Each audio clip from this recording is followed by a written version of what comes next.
calipers. We haven't really heard these words since, well, technology like this caught up to us. But that really is how MapMyIndia got its start. The ability to plot yourself on a map, digital or otherwise, has come to define our lives. From days when a caliper and old-school maps identified our footprint in the world to today's high-tech, accurate digital footprints. Mapping has come a long, long way. Today on Unicorn, we're telling you a tale as old as time. Okay, all right, it's not as old as time, but this startup really has been around a while. This is MapMyIndia. Located in the heart of India's capital in New Delhi, MapMyIndia is one of India's most successful startup stories, despite having the likes of Google as competition. So, will MapMyIndia be India's next unicorn? Let's find out. Well, it's not every day we get cozy with a startup which competes with the big daddy of maps, Google Maps. But the founders of MapMyIndia have their own success story to tell. Meet Rakesh Verma, the co-founder of MapMyIndia.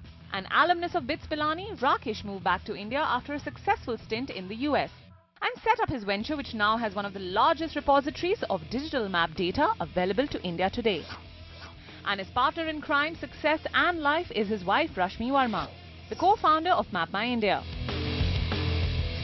This one is a true blue success story. The technology behind digital mapping is opening new frontiers for different sectors and changing our lives. Be it Google Maps, Apple Maps or our very own MapMyIndia, mapping is revolutionizing the way we travel, how much we walk, where we eat and even where we live. And that is what fascinated the brains behind MapMyIndia. Believe me, making digital maps in 1995, and it practically didn't exist in India. Even if you look at the US and other countries, it was in its early stages. Technology was hardly available, but we said we will do it and we will do it. So what all does MapMyIndia do for you? A lot. From people tracking and vehicle tracking solutions, this venture even helps companies secure their staff and assets. Many travel and cab services have deployed MapMyIndia tracking, which is not just helping them secure passengers but also contributing towards enhancing their service levels and operational efficiencies. Some of these include Ola Cabs and Taxi for Sure, which use MapMyIndia's tracking services. The company also deals with large automotive organizations. For instance, it designed a navigation solution for Tata Motors' new car, the Bolt. Instead of providing an in-dash embedded navigation suite, the company uses technology that allows MapMyIndia navigation in the user's smartphone to sync with the car head unit. Navigation and tracking, the big USPs here.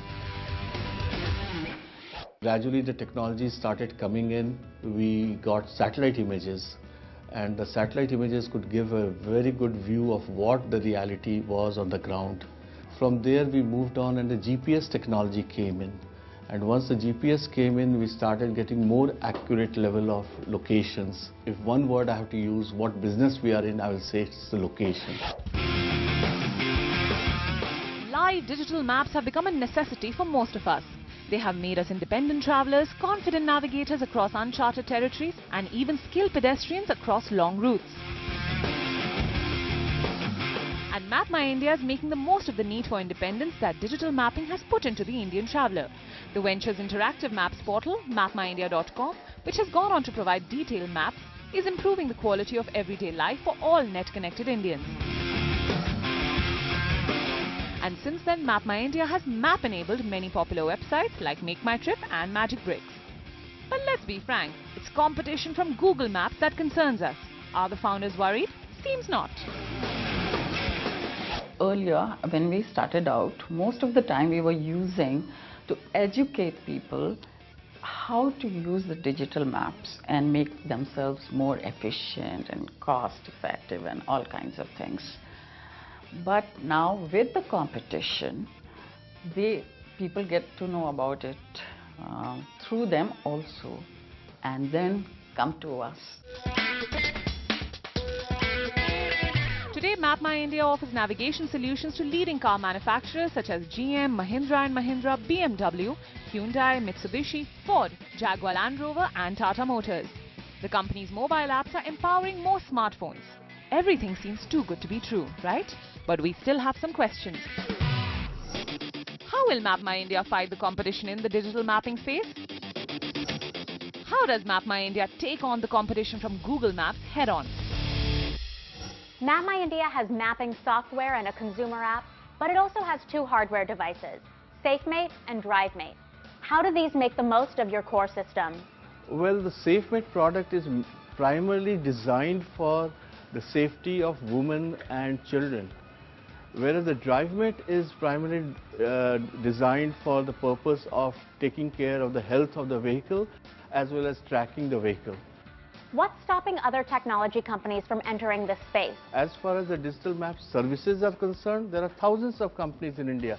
Productizing map is much more complex than productizing a software, and the entry barrier is also based on the fact that you have to have a process to continuously update and upgrade your maps. Tell me what your valuations have been so far. The last valuation was a $250 million valuation of MapMyIndia, which I think we are proud of, that the work we are doing and how the market is perceiving to become a stakeholder in MapMyIndia. How do you plan to face the competition with Google Maps head-on? The revenue that MapMyIndia generates through its digital map is much more than I am 100% sure than what Google Maps creates out of India. The reason is fundamental. MapMyIndia builds industry-grade maps and Google makes a consumer-grade maps. There is a difference between the quality and the accuracy of the two. When talking to a lot of startup founders, not just here but abroad as well, they talk about data collection, they talk about big data, but they can't figure out how to monetize it. MapMyIndia, through licensing with so many major companies and brands, has really found a way to stay financially fit through all these startup storms. Anyway, that's my impression of MapMyIndia. Let's hear what the mentors have to say about it. MapMyIndia has to think about certain sectors like education. The educational tools which need the young kids to learn the geography of India, the geography of the world. So they should try to innovate around that. The need for tracking where an individual is or where a vehicle is mammoth. This is not about hardware sales, this is not about software sales, this is about analytics and the information. If they are able to convert their business into analytics and information, the potential is mammoth. Today we met two startups that have gotten into the startup game at very different points. MapMyIndia began in the 90s, but has diversified their portfolio into hardware and licensing their software. It's so much more than just a way to help customers get around. Then there's Confidential Couture, which is doing something really ambitious. It's trying to make this country comfortable with buying and selling pre-owned, they call it pre-loved, luxury goods. Do you think that your startup is the next big thing? Then write to us. Email unicorn@ndtv.com or tweet us at @prime_unicorn. Thanks for watching, and we'll see you next week, only on Unicorn Chasing the Startup Dream.